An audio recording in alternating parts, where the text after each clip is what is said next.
带去读唐诗。子夜四时歌，秋歌。作者李白。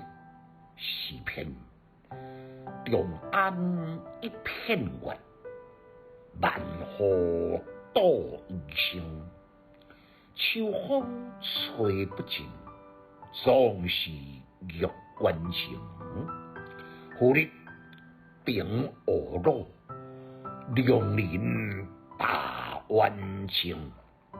简介：秋歌是以安西将军到遥远的边塞，放下孤寂冷凄家中的思妇，内心痛苦的写照。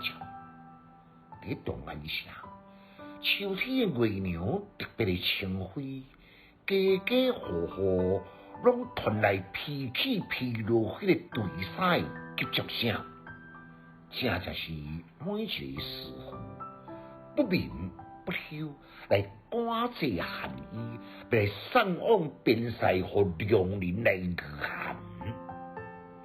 无情的秋风，一阵比一阵的寒冷，两只手呢，等甲咧强强要来硬正，这样凄冷的秋风，不是按塞外嘅文馆里边吹来吗？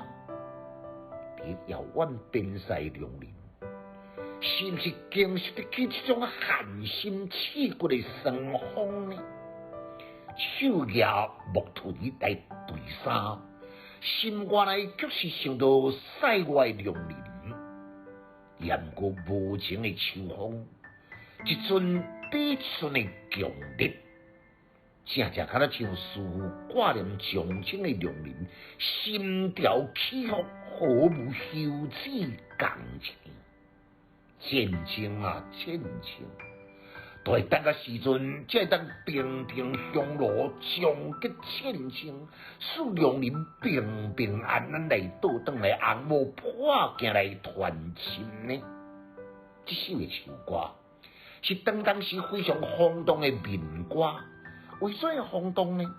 就是一种万民百姓夜恶战争，喜爱和平，由简单的诗句表达得淋漓尽致，所以真侪人呢，拢用口动声来赞叹。不管任何的题材，只要到李白的手中，拢会当化腐朽为神奇，清新脱俗。读诗的囡仔袂学歹，有气质，还有文采。读诗快乐哦！